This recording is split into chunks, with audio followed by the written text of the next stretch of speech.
संसद के शीतकालीन सत्र के दौरान सत्ता पक्ष और विपक्ष के बीच लगातार टकराव, तीखी बहस और जोरदार विरोध तो देखने को मिला।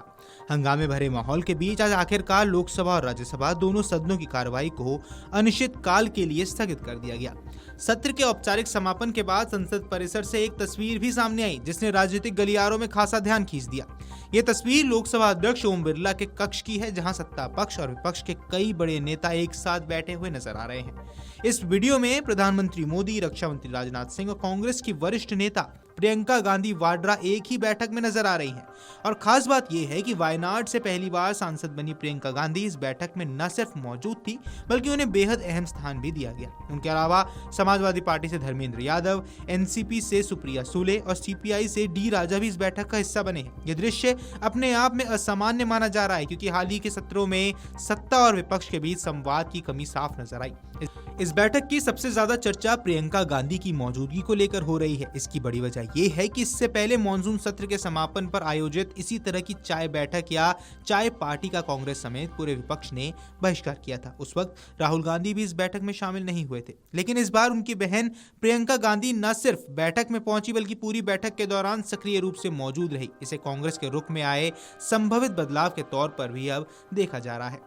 बैठक से जुड़ा एक और अहम पहलू है कि प्रियंका गांधी को रक्षा मंत्री राजनाथ सिंह के ठीक बगल की सीट दी गई। तस्वीरों में देखा जा रहा है कि प्रियंका गांधी, राजनाथ सिंह और प्रधानमंत्री मोदी एक साथ बैठे हैं और चाय पीते हुए बातचीत कर रहे हैं। संसद के मौजूदा राजनीतिक माहौल को देखते हुए ये दृश्य कई सियासी संकेत देता नजर आ रहा है, खासकर ऐसे समय पर जब संसद के भीतर सरकार और विपक्ष के बीच तीखी बयानबाजी और आरोप प्रत्यारोप का दौर चल रहा हो।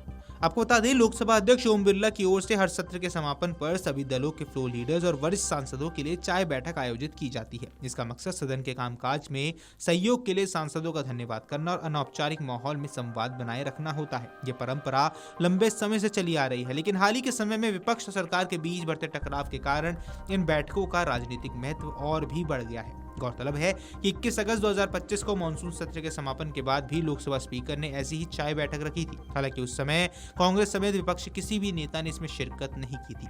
विपक्ष ने इसे सामूहिक रूप से बहिष्कृत किया था। उस समय राहुल गांधी भी बैठक में नहीं पहुंचे थे। विपक्ष के इस रुख को लेकर पीएम मोदी ने सार्वजनिक तौर पर उस समय टिप्पणी भी की थी।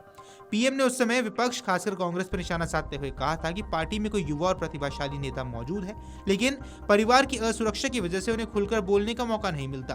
प्रधानमंत्री ने कहा कि संभव है यही युवा नेता राहुल गांधी को असुरक्षित महसूस करा रहे हैं और इसी कारण राहुल गांधी घबराए हुए हैं। पीएम ने यहां तक कहा था कि शायद राहुल गांधी इन युवा नेताओं से डरते हैं, इसलिए संवाद से दूरी बनाए रखते हैं। अब शीतकालीन सत्र के समापन पर प्रियंका गांधी का इस चाय बैठक में शामिल होना राजनीतिक तौर पर कई सवाल और अटकलें खड़े कर रहा है।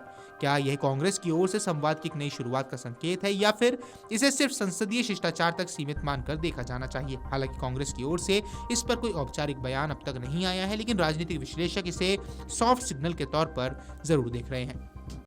अगर आप ये वीडियो YouTube पर देख रहे हैं तो हमारे चैनल को सब्सक्राइब कर बेल आइकन दबाएं और Facebook पर देख रहे हैं तो हमारे पेज को लाइक करें।